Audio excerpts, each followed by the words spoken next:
revolution in your nature is your real freedom.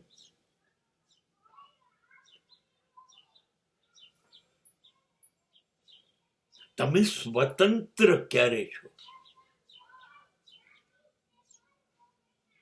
જ્યારે તમારા વિચારોમાં એક ક્રાંતિ છે, એક એવી સમજણ છે કે જે સમજણ બહારનું છે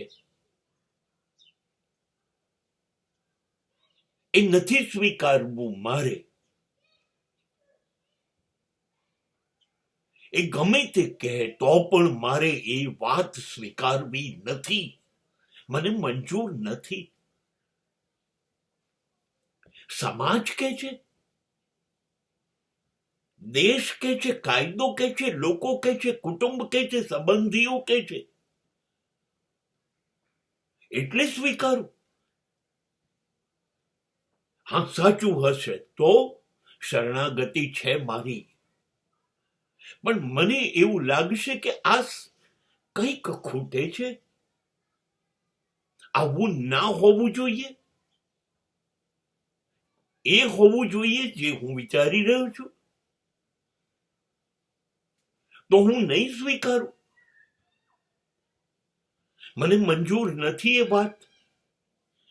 આ તમારી સાચી સ્વતંત્રતા છે. તમારી સ્વતંત્રતા એ છે તમારી ગર્જનાઓ જગતને સંભળાય એવા સિંહ બનો. તમારી ક્રાંતિ એ છે કે તમે કોઈ લોકો ચાલ્યા છે ઘેટાઓ એ રસ્તા ઉપર નહીં ચાલો. તમારા વિચાર, તમારા શબ્દ, વાણી, તમારું વર્તન તમારું પોતાનું હશે. એ મુજબ તમારી ગર્જનાઓ થશે.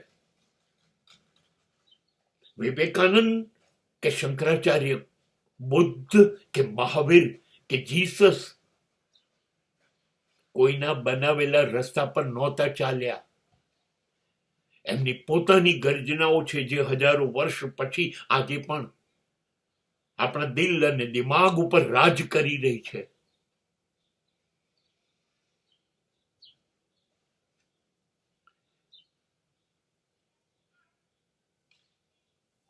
મારું દિમાગ કબૂલ કરે, દલીલ ન કરે,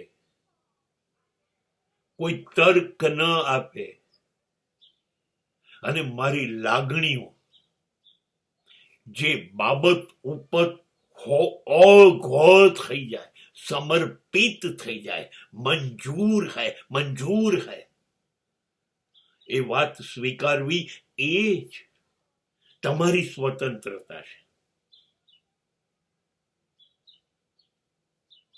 બાકીની વાત મારા મનને માફક નથી આવતી.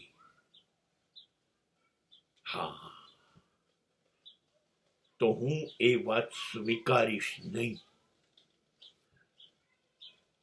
અવિવેક નથી, પણ વિવેકપૂર્ણ રીતે તમારી સાથે સંમત નથી એવું કહેવું એ મારી સ્વતંત્રતા છે.